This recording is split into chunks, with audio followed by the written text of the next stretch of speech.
Welcome to The Last EDRNTY. Subscribe now so you don't miss more videos like this one. Buried inside the Louisiana State Archives, there is a trial transcript.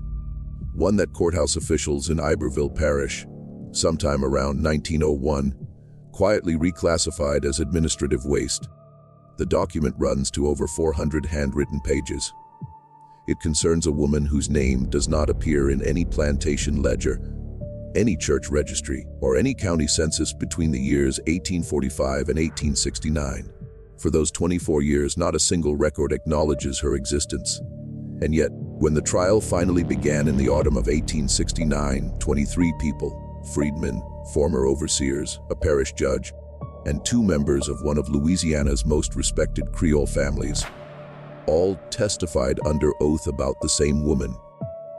They described the same face, the same voice, the same specific gestures. A woman who, according to every official record of Magnolia Crest Plantation, had never existed at all.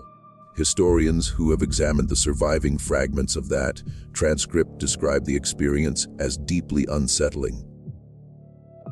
Not because of what was said, but because of what every witness conspicuously refused to say. Across 400 pages of sworn testimony, not one person volunteered her name. They said she, and her, and the woman and her that we don't say. When the presiding judge finally demanded that a witness speak her name aloud, the man, a freedman named Amos Picard, who had worked the cane fields for 30 years, looked down at his hands for a long moment before saying quietly, "I don't believe saying it in a courthouse will make it any safer, Judge. I truly don't." The trial concluded without a formal verdict. 4 of its witnesses were dead within 2 years of testifying. The woman at the center of it all was never found. Before we continue with the story of Magnolia Crest and the woman whose name nobody would speak, if you've never been to this channel before, welcome. Here at The Last EDRNTY, we go deep into the forgotten corners of history. The stories that got buried, reclassified, or simply never told. If this is your kind of content, subscribe and hit that notification bell so you never miss one. And drop a comment right now telling us where you're listening from. What state? What city? We love knowing who's gathered around this particular fire. Now, let's go back to Louisiana. Only in the lower parishes does that kind of autumn exist. The air still thick and warm well into October. The cane fields tasseling out golden along the river road. The Mississippi sluggish and pewter, colored under skies that couldn't decide between rain and haze. The year was 1869, and the world that had organized Magnolia Crest Plantation for the previous 4 decades was already gone, replaced by something unfamiliar and unsteady. But to understand what happened in that Iberville Parish courtroom, you have to go back much further than 1869. You have to go back to a particular Wednesday morning in March of 1845, when a woman arrived at Magnolia Crest for the first time. And the silence around her began. Magnolia Crest sat 11 miles south of Plaquemine on the west bank of the Mississippi. It had been in the Fontenot family since 1802. By 1845, it was one of the larger sugarcane operations in Iberville Parish. Not the grandest, not the wealthiest, but substantial and well-managed. With approximately 340 acres under active cultivation and somewhere between 80 and 90 enslaved people working the land, the house, the mill, and the various outbuildings that formed the plantation's small, self-contained world. The Fontenot family itself occupied a particular and somewhat complicated position in Louisiana's social hierarchy. Etienne Fontenot, the patriarch, was 3rd-generation Louisiana Creole, French and Spanish ancestry, Catholic, fluent in both French and English, with the kind of careful manners and precise social calibration that Louisiana's planter class had refined over generations. His wife, Celestine Nene Beaumont, was from a family that had come originally from Saint-Domingue in the 1790s, displaced by the Haitian Revolution. They carried with them both significant wealth and a particular kind of watchful anxiety that their descendants had never entirely shaken. For the social season, the Fontenots kept a house in New Orleans on Esplanade Avenue and retreated to Magnolia Crest for the grinding months of harvest. By 1845, they had 4 children, 2 sons, Remy and Julian, 17 and 14 respectively, a daughter, Margaret, who was 11, and a youngest boy, Theodore, who was 8 and sickly. The plantation's enslaved community had its own internal structure, as all such communities did. Its own hierarchies, its own specialists, its own memory. People had been at Magnolia Crest since its founding, had worked under Etienne's father, and their grandchildren were now being born into the same fields. Among them, and the person with the most authority, both practical and social, was a man named Solomon Picard, father of the Amos Picard, who would one day refuse to speak a woman's name in court. Solomon was the plantation's chief driver, the intermediary between the Fontenot family and the enslaved workforce. In 1845, he was in his mid-50s, broad-shouldered, deliberate, with a face that people frequently described as impossible to read. He had a wife, Delphine, who worked in the main house as a seamstress, and 3 grown children, of whom Amos was the middle. The first person to see the woman arrive was Solomon Picard. He described it later in a private account that his son Amos preserved, and that eventually found its way into the partial trial record. As an ordinary enough morning disrupted by something he couldn't immediately name, a wagon came up the river road from Plaquemine, driven by a man Solomon didn't recognize, and it stopped at the far edge of the cane fields, rather than coming up to the house.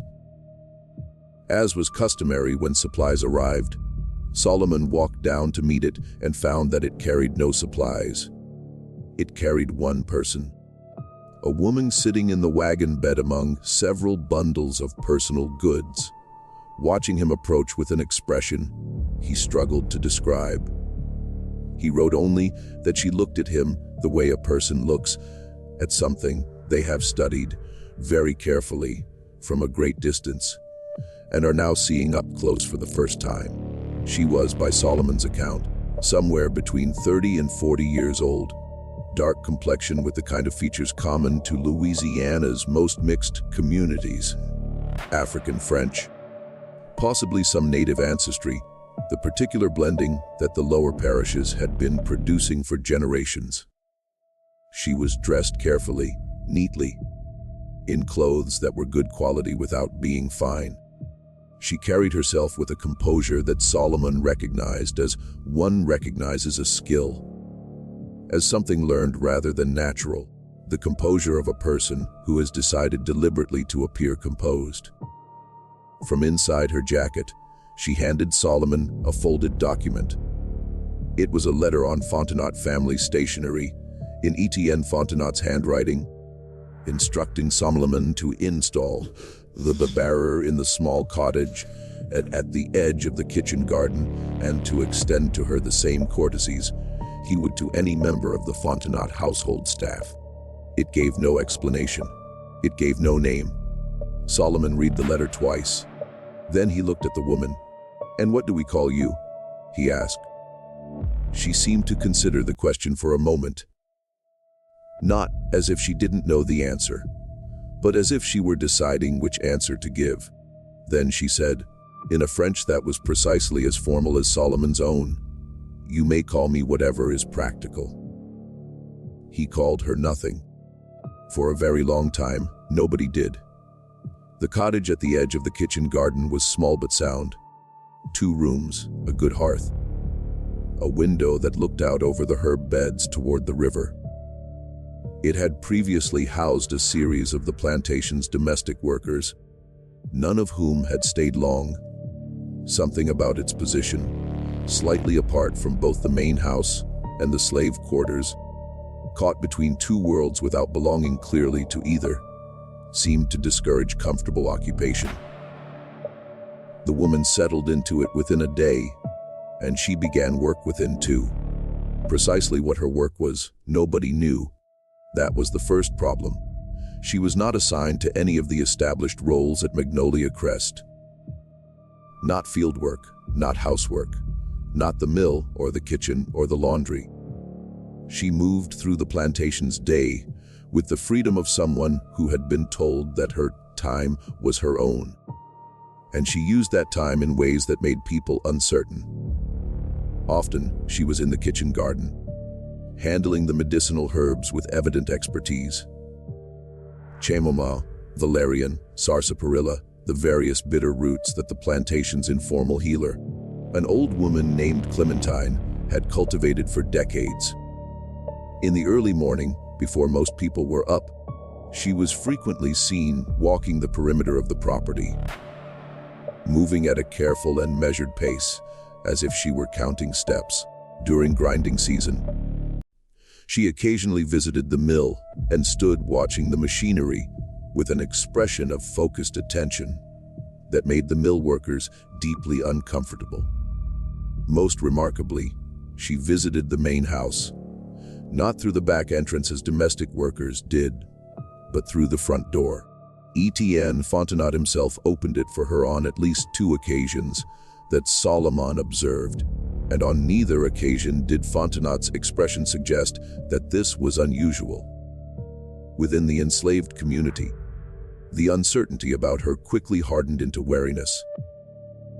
The wariness had several sources. The first was simply the mystery of her origin and status. She was not enslaved. That much was clear from her letter and her movements.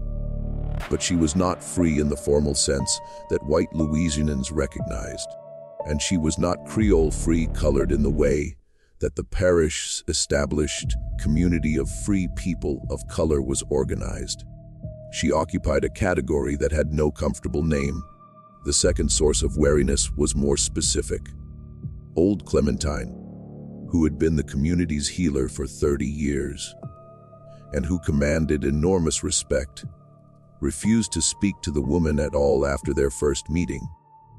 When asked why, Clementine said only that the woman knew things she shouldn't know, and that knowing things you shouldn't know in Virginia, and that meant you had gotten them from somewhere, and Clementine didn't want to think too hard about where. The third source of wariness was Theodore, Etienne Fontenot's youngest boy, 8 years old and chronically ill. He had been failing for most of his short life. The parish doctor visited regularly and prescribed the standard remedies of the era: calomel, bloodletting, various tonics, with results that ranged from minimal to actively harmful. By the spring of 1845, Celestine Fontenot had essentially resigned herself to the possibility that her youngest child would not survive to adulthood. Child mortality was a constant companion in antebellum Louisiana, where malaria, typhoid, and yellow fever moved through communities with an almost seasonal regularity. Within 3 months of the unnamed woman's arrival at Magnolia Crest, Theodore Fontenot began to improve. The improvement was gradual at first: slightly better color, slightly more appetite. The persistent fever that had shadowed him for 2 years becoming intermittent rather than constant. By the end of the summer, it was undeniable. By the following spring, the boy who had spent most of his childhood confined to his room was running in the yard. The parish doctor, when confronted with this development, could offer no explanation and prudently declined to inquire too closely into its origins. Celestine Fontenot knew the origin. She had authorized it, had, in fact, initiated it, though the details of that arrangement would not surface until the trial 24 years later. She said nothing publicly. She simply watched her youngest child grow strong, and she'd paid whatever price had been agreed upon. And then, with the practiced discipline of a woman who understood that some arrangements require silence to survive, she kept her silence. The plantation's enslaved community watched Theodore's recovery with a complicated mix of emotions. A sick child's death created its own particular miseries for the people who served the household. So the boy's improved health was objectively good news, but the manner of his recovery troubled people. Clementine, consulted privately, told Solomon that the woman had been using preparations she didn't recognize, plants that didn't grow in the kitchen garden, compounds that had no name in the French or English Clementine knew. She had seen some of what the woman carried in her bundles. She would not describe it in detail. She said simply, "That woman carries knowledge from somewhere far from here, and knowledge that travels far from its home doesn't always arrive clean." Solomon wrote this down, through means he never fully explained. He was one of the few people at Magnolia Crest who could read and write. He kept a private record. Not a diary exactly, more a series of observations, which he maintained throughout the woman's years at Magnolia Crest. It was this record, preserved by his son Amos and presented in fragments at the 1869 trial, that provided the most detailed account of what happened in those years. Most of what we know about the unnamed woman comes from Solomon's careful, cautious, consistently bewildered hand. He wrote, in the summer of 1845, "She has been here now 4 months. Nobody calls her anything. She does not seem to require a name. This I find more strange than anything else about her. Even stranger even than what she did for the boy.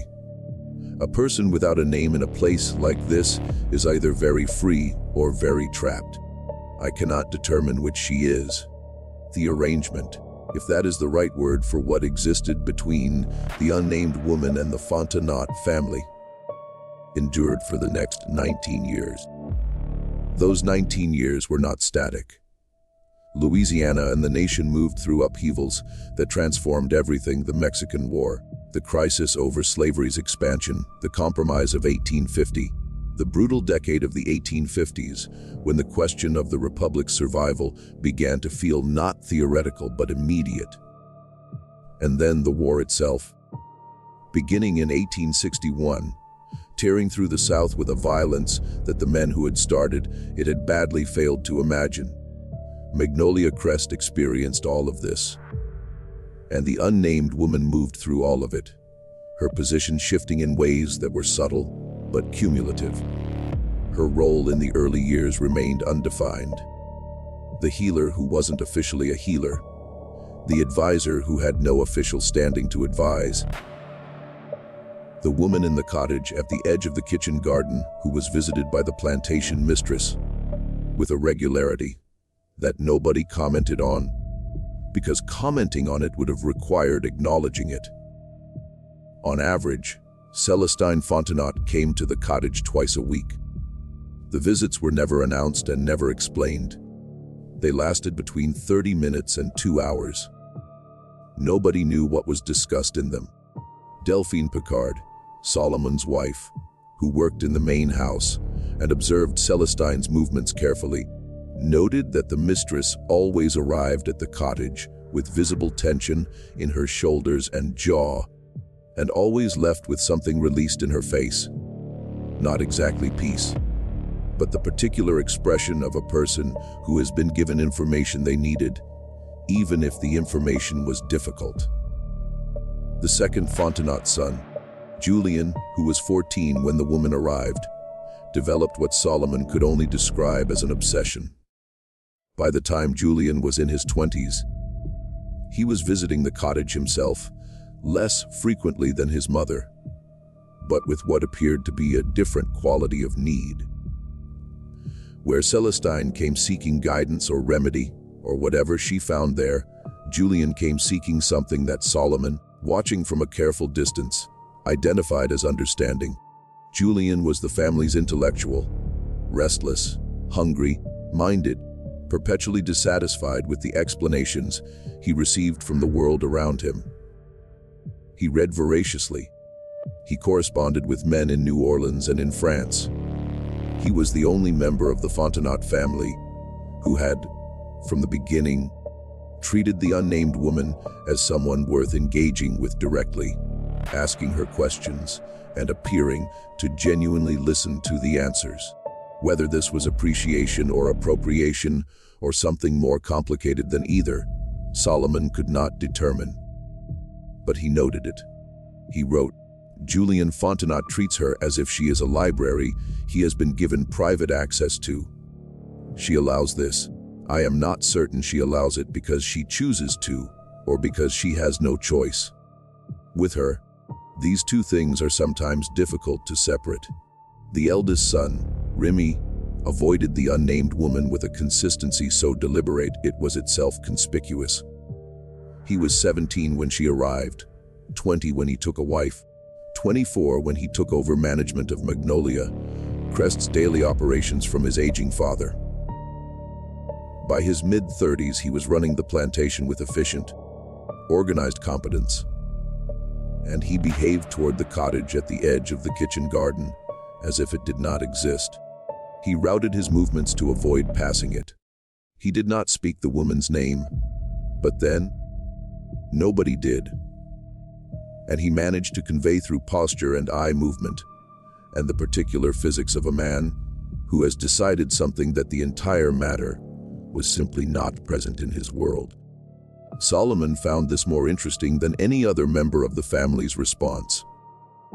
The man who avoids something that carefully, he wrote, knows exactly what he is avoiding. Then came 1853.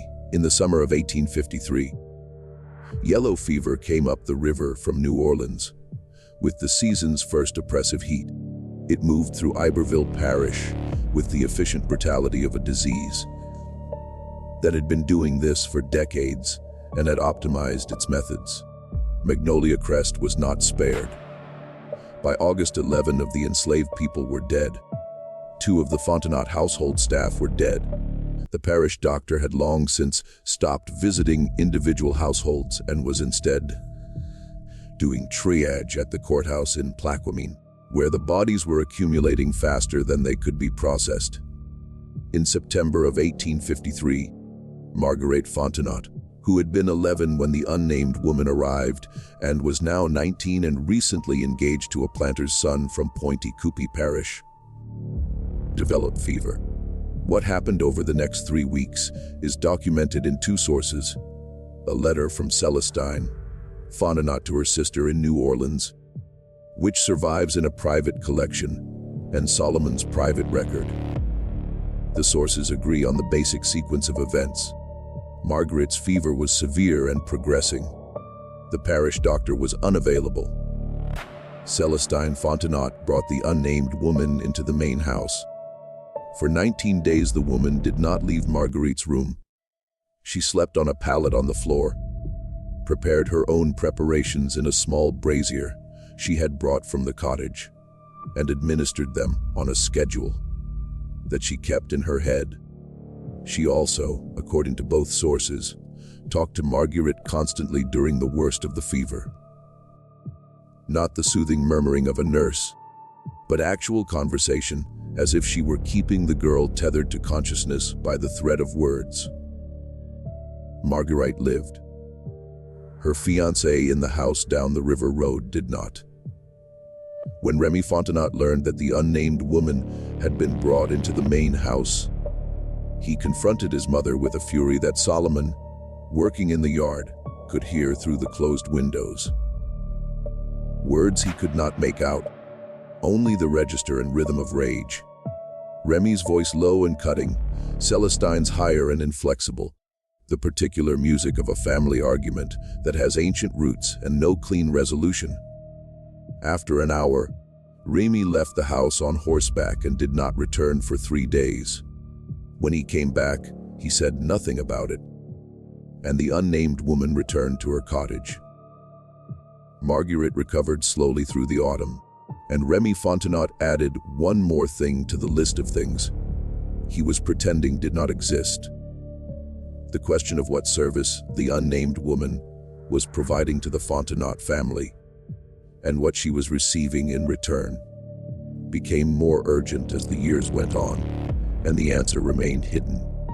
She did not age in the way that people expected. This is a statement that requires careful unpacking, because it is easy to misread. She was not ageless in any fantastic sense. She aged, but she aged slowly, or seemed to, in ways that were difficult to account for. When Solomon first saw her in 1845, he estimated her age at 30 to 40. When he next made a careful note of her appearance in 1858, he wrote that she appeared to be somewhat older than when she arrived, but not so much as 13 years would account for. By 1863, when she had been at Magnolia Crest for 18 years, he wrote, "She is old now, but old in the way a well-made thing is old, worn in ways that show use, not in ways that show decay." Others noticed this. It fed the wariness. It fed something that in the quarters had by then accumulated enough weight to be called, quietly and carefully, fear. The war changed everything, and it changed nothing, which was the particular cruelty of the Civil War in Louisiana. Union forces took New Orleans in April of 1862 and moved upriver through the parishes with a speed that left the planter class scrambling. Iberville Parish fell under Union control in 1863. The Emancipation Proclamation, whatever its practical limitations, transformed the legal status of Magnolia Crest's enslaved population, and over the following months, the plantation's workforce reorganized itself with a thoroughness that left the Fontenot family's management structures largely intact, but fundamentally changed. Many left. Some stayed, negotiating for wages or sharecropping arrangements that would have been unimaginable a year before. Solomon Picard stayed. Delphine stayed. Amos, their son, now a man in his early 30s, stayed. The unnamed woman also stayed. This was noted. Her staying, when she could have left, could have walked away into whatever freedom meant in 1863, Louisiana, struck people as significant. Solomon wrote, "She has not gone. I asked her why. She said, 'Because I am not finished here.' When I asked what she meant by finished, she did not answer. She has never been a woman who answers questions she finds uninteresting." The Fontenot family contracted. Etienne had died in 1860 from a stroke that the parish doctor attributed to the strain of watching the Republic come apart at its seams. Celestine remained in the main house, increasingly diminished. Remy took what remained of the family's resources and, with limited success, attempted to maintain Magnolia Crest as a going agricultural operation under the new order. Julian had spent the war years in New Orleans working in some capacity for the Confederate government, and then, after the city fell, apparently making himself useful to the Union administration in ways that his brother found unforgivable. And Marguerite was in Natchitoches with her second husband. The first had died in the war's first year, and rarely wrote. It was Julian who came back first in the spring of 1865, and his return immediately complicated everything. Julian Fontenot was 41 years old in 1865, and the war had done to him what it did to men who think too much about the thing they're experiencing while they're experiencing it. It had made him certain of some things and uncertain of everything else. He came back to Magnolia Crest with a specific agenda Solomon sensed, though the agenda revealed itself slowly. Julian spent the first weeks of his return re-establishing his relationship with the unnamed woman. He visited the cottage daily, bringing papers and books, and seemed to be asking her questions of a more structured kind than he had in their earlier conversations, less curious about this, and more. "I need to understand this precisely." Solomon observed these visits without being able to hear their content. But he noted Julian's emerging effect, a mixture of urgency and something harder to name. Not quite guilt, not quite desperation. The thing that sits between them.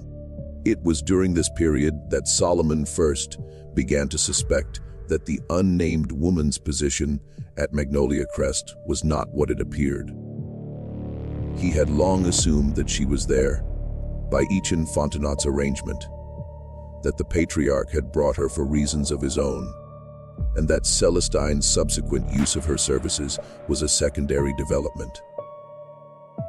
But something in Julian's behavior suggested a different possibility.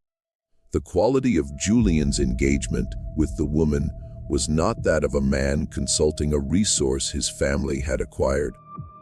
It was something with older obligations embedded in it, something that predated his father's letter. Solomon wrote in the summer of 1865, "I have begun to think that she was not brought here by old Fontenot. I have begun to think that she came here for her own reasons, and that whatever arrangement exists between her and this family, she negotiated it herself from a position of choosing, not of being chosen." If this is true, then the question of what she wanted from them, what she has been getting from them for 20 years, becomes the most important question about her. And nobody has answered it. Nobody has even asked it, at least not where I could hear. The question would be asked soon enough, but not by Solomon and not in any private conversation. In August of 1866, Remy Fontenot's eldest daughter, a girl of 16 named Honorine, disappeared. She vanished on a Tuesday afternoon in the middle of a working week. Between the time her mother last saw her, after the noon meal, and the time the household sat down to supper and noticed her absence, she was not in the house. She was not in the yard. She was not anywhere on the property that a thorough search that evening could locate. The river was dragged. The cane fields were walked. The outbuildings were checked. Nothing. By the following morning, the search had extended to neighboring properties and the river road toward Plaquemine. By the third day, the parish sheriff was involved. But by the end of the first week, there was no evidence that Honorine Fontenot had left Magnolia Crest by any conventional means. No one had seen her on the road. No one had seen her on the river. No personal items beyond the clothes she had been wearing were missing from her room. She was never found. By any standard, the investigation that followed was cursory. Honorine was 16, female, and the parish was still in the chaos of Reconstruction, with the sheriff's office understaffed and overwhelmed by cases that involved violence, not absence. The working assumption, stated or unstated, was that she had run away, to New Orleans perhaps, or across the river to Baton Rouge, or with a young man whose name nobody knew. Remy Fontenot refused to accept this explanation publicly and barely accepted it privately. His wife, a woman named Clotilde Nine Thoreau, accepted nothing. She demanded answers and received none. It was Clotilde who first spoke the connection aloud. She said it to her husband in their bedroom, and the sound carried through the old house's walls to where Delphine Picard was working in the hallway. Clotilde said, "That woman in the cottage, that woman your mother is always gone to. I want to know what she has given this family and what she has taken in return. And I want to know now, Remy, because our daughter is gone." Remy's response, according to Delphine's account at the 1869 trial, was a long silence followed by a single sentence. "Clotilde, some things in this house you do not ask about." And Clotilde, who was a Thoreau and had not been raised to accept silence as an answer to anything, said, "Then God help us all, because I will find someone who will ask." She was 3 years ahead of her threat. The asking would come in 1869 in a courthouse in Plaquemine, with a judge and a jury and 23 witnesses and 400 pages of testimony. And at the center of all of it, unchanged, unnamed, waiting, the woman in the cottage. The 3 years between Honorine's disappearance in 1866 and the trial in 1869 were the years in which everything that had been hidden began to pressure its containers. Celestine Fontenot died in the spring of 1867 in her sleep at the age of 71. Her death was not unexpected. She had been failing steadily for 2 years, but its timing, coming less than a year after her granddaughter's disappearance, sharpened certain edges. Her death also removed the last living person at Magnolia Crest who had been present at the unnamed woman's arrival and who had known the full terms of whatever arrangement existed. Etienne was dead. Celestine was dead. The arrangement's origins were now locked inside two people, Julian Fontenot and the woman herself. In the months after his mother's death, Remy Fontenot began to do something that Solomon had not previously observed him doing. He began to ask questions, not of the woman directly. Remy still would not approach the cottage, still routed his movements around it with the same deliberate geography he had maintained for 20 years.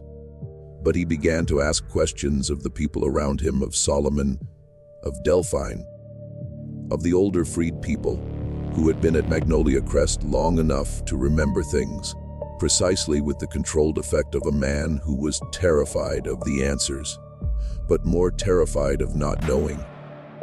He asked about the early years, about what the woman had done and said, about who had visited her and when, about what Clementine had said before she died in 1859, about the particular texture of his mother's visits to the cottage. Solomon answered what he could, withheld what he felt he should, and watched Remy Fontenot arrive over the course of several months at a conclusion that visibly horrified him. What that conclusion was, Solomon did not record directly, but he wrote in October of 1867, "Remy Fontenot now knows something he did not know before. I cannot say how much. I can say that it has made him frightened in a way he has never been frightened before. Not during the war, not during the fever years, not when Honorine disappeared. A man who has spent 20 years refusing to look at something, when he finally looks at it, sees everything at once. I do not envy him this." The following month, Remy Fontenot went to Plaquemine and spoke to the parish attorney. He returned without having achieved whatever he had gone to achieve. The parish attorney, a man named Voisin, was not interested in a complaint that amounted to, "A woman of uncertain legal status has lived on my property for 22 years under an arrangement made by my deceased father, may have done something to my missing daughter, and my deceased mother knew about it and never told me." Voisin reportedly pointed out that without a body, without a witness to any specific act, and without a clearer articulation of what crime was alleged to have been committed, there was nothing the legal system of Iberville Parish could usefully do. Remy came home, and a week later, the unnamed woman came to him. This was unprecedented. In 22 years, she had never come to Remy.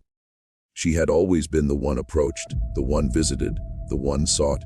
But on a November evening in 1867, while Remy was working in the plantation office reviewing accounts, there was a knock at the door. He opened it. She was there. Solomon was not present for this conversation, but Remy told him about it the following day, in a state of controlled agitation that Solomon had never before observed in a man he had known his entire adult life. The conversation, as Remy described it, was brief. The woman had come to tell him something. Specifically, she had come to tell him that she knew he had spoken to Voisin, and she had come to tell him that if he pursued a legal remedy, things would come out that he would not find comfortable. Things about his family, about arrangements that had been made over the years in exchange for the services rendered, things that he, Remy, had benefited from without knowing he was benefiting, which she seemed to feel was not a mitigating circumstance. Remy asked what she wanted. She said only what she had always had: the cottage, the freedom of movement, the arrangement. Remy said that the arrangement had included, apparently, his daughter, and he would not continue any arrangement that had included his daughter. The woman said, very quietly, that his daughter had not been part of any arrangement, that Honorine's disappearance was not something she had caused or could explain, and that she understood why he thought otherwise, but that he was wrong. Remy did not believe her. This was where things stood in early 1868 when something changed. Though Solomon was never entirely clear on what, the best he could reconstruct was that Julian Fontenot, who had until this point maintained his separate relationship with the woman in what appeared to be a genuine compartmentalization from his brother's situation, reached some kind of breaking point. Perhaps it was guilt. Perhaps it was the particular honesty that comes when someone has been carrying a secret so long that the weight becomes unbearable. Perhaps the woman herself asked something of him that he was unwilling to provide. Whatever the cause, in the summer of 1868, Julian went to the parish attorney's office and made a formal statement. And the content of that statement was the detonator. Julian Fontenot told the parish attorney that he knew the origin of the unnamed woman's arrangement with his family. He knew it because he had helped to arrange it 23 years earlier, when he was 20 years old and convinced that he was doing something clever.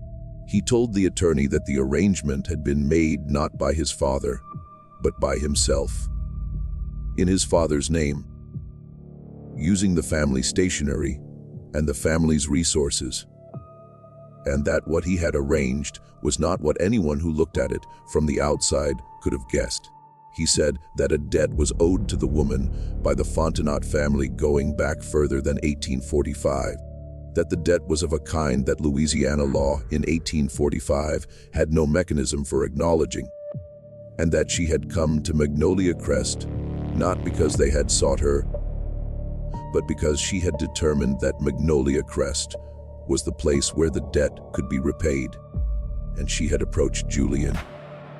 Then a young man in New Orleans recently arrived at a relative's house for a social season, and she had made him understand what was owed and what she was prepared to do about collecting it. She had, in other words, not been brought to Magnolia Crest. She had brought herself there, and Julian had opened the door. When the parish attorney asked what the debt was, Julian was quiet for a long moment. Then he said that explaining the debt would require explaining something about his family's history in Saint-Domingue, where his mother's family, the Beaumonts, had come from. Where they had come from and what they had done there, and who they had done it to, and who therefore might have very old reasons to find them and present a reckoning. The trial was set for October of 1869.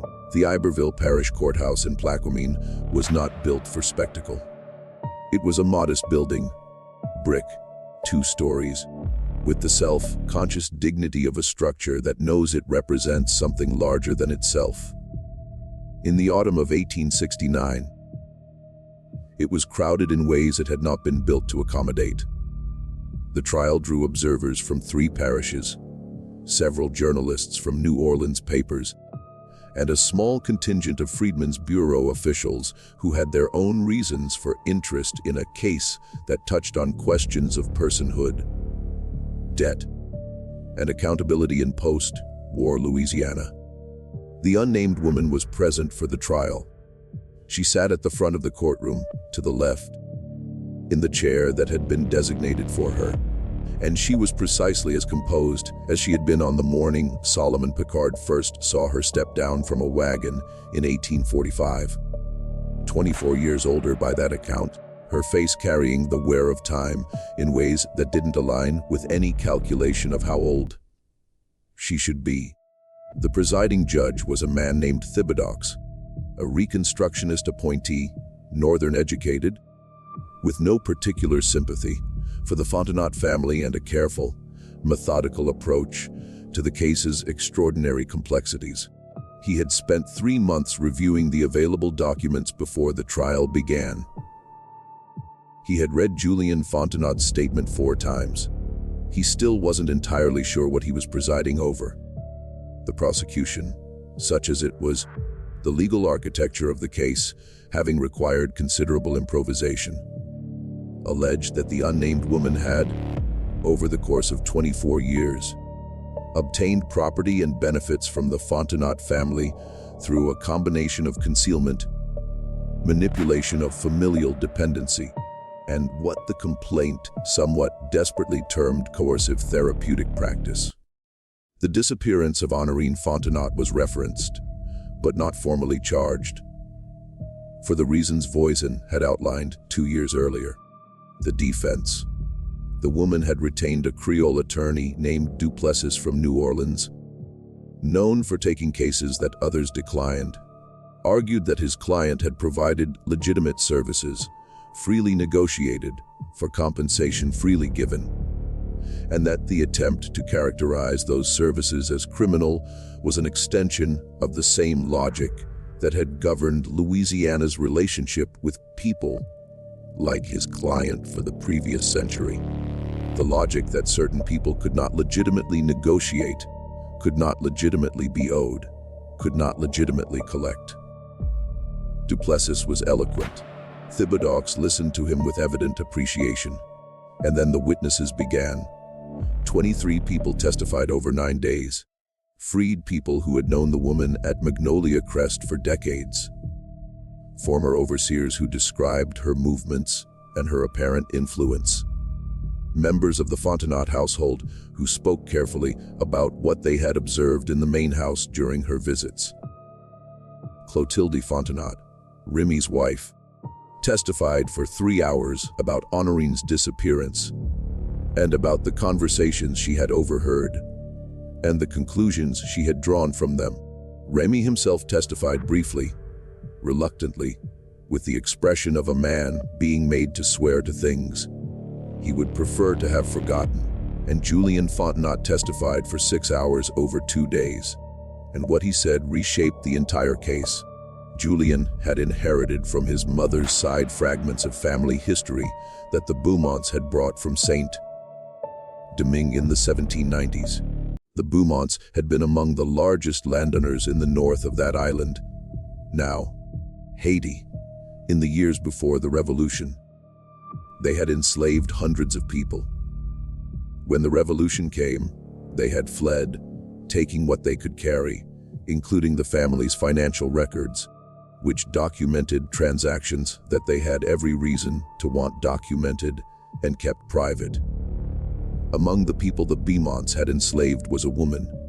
Julien used the word woman, though the historical figure had died decades before he was born, who had possessed what her enslavers' records described variously as unusual medical knowledge, dangerous influence over the other Negroes, and in one document from 1789, a power over the body's workings that no honest person can explain.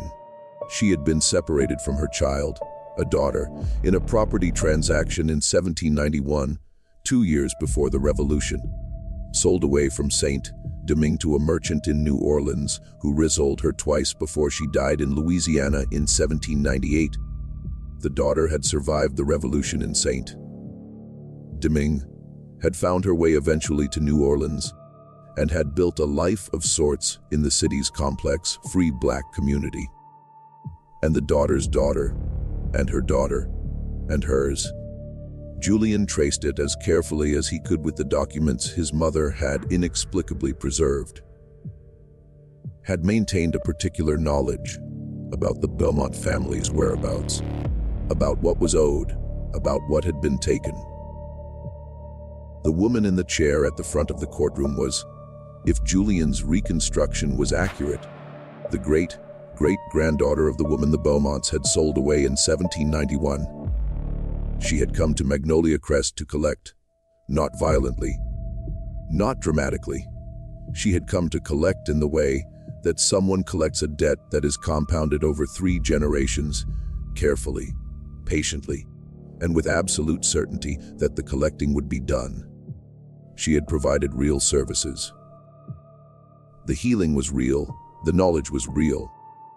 The preparation that had kept Theodore alive and brought Marguerite through the fever was real. The guidance that Celestine Fontenot had sought twice a week for 2 decades was real. She had provided these services in exchange for what the Beaumonts had long since forfeited any right to withhold money, security, and the specific legal documentation, deeds, financial instruments, registered agreements, that she had been quietly accumulating with Julian's knowing assistance over the course of 19 years. When Julian finished testifying, the courthouse was silent for a long moment. Then the judge asked the question that had been waiting in the room since the trial began. He asked about Honorine, and Julian Fontenot's composure, which had held for 6 hours, fractured visibly. He looked at his hands. He looked at the ceiling. He looked briefly at the woman in the chair, who looked back at him with an expression that several witnesses later described in strikingly similar terms. Not cold, not cruel, but with the patient quality of someone who has long known this moment was coming and has simply been waiting for it to arrive. Julian said, "Honorine found the documents that the woman had been accumulating, the deeds, the financial instruments, the registered agreements. Honorine, 16 years old, curious, familiar enough with the plantation's office to know where papers were kept, had found them, had understood enough of what they meant to be frightened by them, had panicked, had run, not been taken, had run, to New Orleans. On a steamboat she boarded from a private landing 2 miles down the river road from Magnolia Crest, using money she had taken from a household drawer, a detail Remy Fontenot had known and not disclosed, because disclosing it would have required explaining why his daughter had run and what she had found. Honorine had been in New Orleans since 1866, living with some difficulty in a boarding house in the American sector.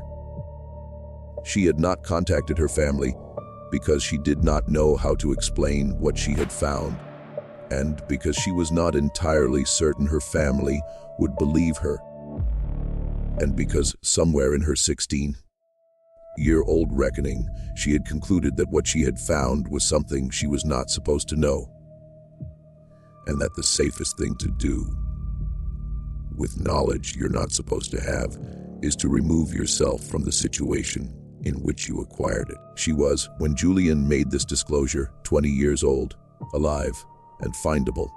The Freedmen's Bureau officials in the courthouse took note of the address Julian provided and made their own arrangements. The woman in the chair listened to all of this. When the judge asked if she had anything to add, she said in French, in the formal register she had apparently maintained for 24 years, the girl was frightened. I understand why. I had not wanted her to find those papers yet. But I had not harmed her. I would not have harmed her. I am not in the business of taking people from their families, she said, this with enough weight on the last sentence that everyone in the room understood its additional dimension. She was not in the business of taking people from their families. The Beaumonts had been in that business. The difference, her tone suggested, was one she took seriously. The trial concluded on October 22, 1869, without a formal verdict. Judge Thibodeaux determined, after 3 days of deliberation, that the charges as filed did not constitute a cognizable offense under Louisiana law as it existed in 1869, and that the legal instruments the unnamed woman had accumulated were, in his assessment, validly executed and enforceable. He dismissed the case. Remy Fontenot contested this determination through every available avenue for the next 2 years, with diminishing success and at considerable expense. The document stood, the deed stood. What the Fontenot family retained of Magnolia Crest after the agreements were honored was a substantially reduced property, enough to continue operating barely as a sharecropping arrangement, but nothing like the plantation that Etienne Fontenot had run at its height. Clotilde Fontenot traveled to New Orleans in November of 1869 and found her daughter. Honorine came home to Magnolia Crest for a visit that lasted 3 weeks. She did not stay. She was 20 years old and had been living independently for 3 years, and whatever she had seen in those 3 years New Orleans in the late 1860s was no gentle environment, had made her someone who could not simply resume the position of a daughter in her father's house. She eventually settled in Baton Rouge, married a schoolteacher, and lived, by the available records, an unremarkable and apparently contented life. She never discussed the documents she had found. She never, as far as anyone could determine, spoke the unnamed woman's name either. Julian Fontenot left Louisiana in 1870 and did not return. He spent several years in Europe, Paris primarily, and then moved to the Caribbean, to Martinique, where he died in 1891. His obituary in the New Orleans Picayune described him as a man of letters and mentioned his Louisiana origins without particulars. The unnamed woman left Magnolia Crest in the spring of 1870. She left on a Wednesday morning, as she had arrived on a Wednesday morning 25 years before. Solomon Picard watched her go. He was elderly by then, his hands giving him trouble, his record keeping grown sparse. He wrote one final entry about her. She left today. She carried no more than she came with. She did not say goodbye. I did not expect her to. Goodbyes belong to people who are leaving something unfinished. Whatever she came here to do, she finished it. I hope what she carries away from this place is lighter than what she carried in. I think it might be. I think that was the point. Where she went, nobody at Magnolia Crest knew. There are no records of her in Iberville Parish after 1870. There are no records of her under any description that fits in the Louisiana State Archives for the years following. She moved, as she had lived, outside the documentary reach of the institutions that were supposed to track everyone. She had spent 25 years being the woman whose name nobody spoke. After the trial, she became the woman whose whereabouts nobody knew. Whether these two conditions were, in her experience, different things, freedom or continuation of the same invisibility, is a question the record cannot answer. What the record does preserve, in fragments, in the partial trial transcript, in Solomon Picard's private account, in Julian Fontenot's testimony, is the outline of something extraordinary. A woman who spent a quarter century collecting a debt that was owed to her grandmother's grandmother, who did it not through force or threat, but through knowledge, patience, and the provision of things that people genuinely needed, who healed the people she healed because her skills were real, regardless of the larger strategy they served, who endured 25 years of namelessness, of being spoken of only as she and her and the woman, and who emerged from a courthouse in Iberville Parish in October of 1869 with what she had come for, and left. The courthouse records were reclassified around 1901, when a new administration came in and found the Fontenot case inconvenient for reasons that the reclassification order did not detail. The trial transcript was marked administrative waste and moved to a secondary archive, where it sat for decades. When historians eventually found it, not the full document but the fragments that survived, they found those 400 pages of testimony in which 23 people described the same woman in precise detail, agreed on her appearance and her voice and her manner, and in 400 pages did not once speak her name. The woman had spent 25 years without a name in the official record because the people around her withheld it. The irony, if it can be called that, is that after the trial, when she was gone and could no longer be found, the name she had never used at Magnolia Crest was the one thing that might have helped locate her. Amos Picard knew it.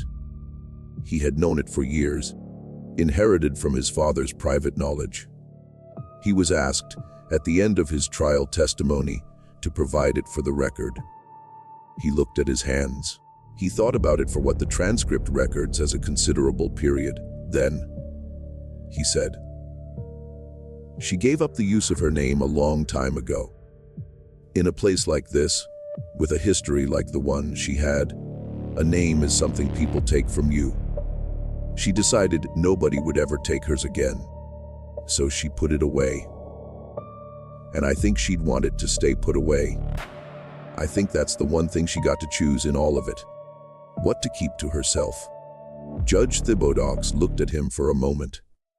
Then he made a notation in the record, "Witness declines to provide name, reason stated," and moved on. The fragments of the trial record do not include the name.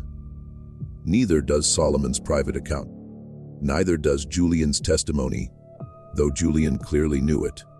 It is not in any surviving correspondence from Celestine Fontenot. It is not in the parish records.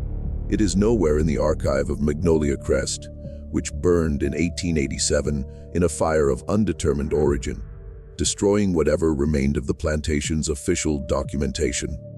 Her name is gone. What she did remains in the fragments, for whoever knows how to look. And this raises the question. The one that Amos Picard's refusal to speak in the courthouse has kept open for 150 years, of whether the silence around her was always a cage, or whether some part of it, in the end, was a door. This mystery shows us something about the distance between what history records and what history contains. The people who moved through the official world like ghosts, not because they were powerless, but because they had learned that invisibility was sometimes the only form of agency available. The unnamed woman of Magnolia Crest walked through 25 years of official silence and emerged from it with what she had come for. The silence didn't erase her. She used it. What do you think of this story? And do you believe everything was revealed? Or do you think there are layers here that the trial record, even in its fragments, couldn't hold? Leave your comment below. Tell us what you make of Amos Picard's refusal, or of Julian's decision to speak after 20 years of silence, or of the woman's own choice about her name. We read every comment. If you want more stories like this one, stories that ask you to look at history sideways, to find the things that were hidden in plain sight, subscribe to The Last ETRNetY. Hit the notification bell and share this video with someone who loves the dark corners of the past. We'll see you in the next one.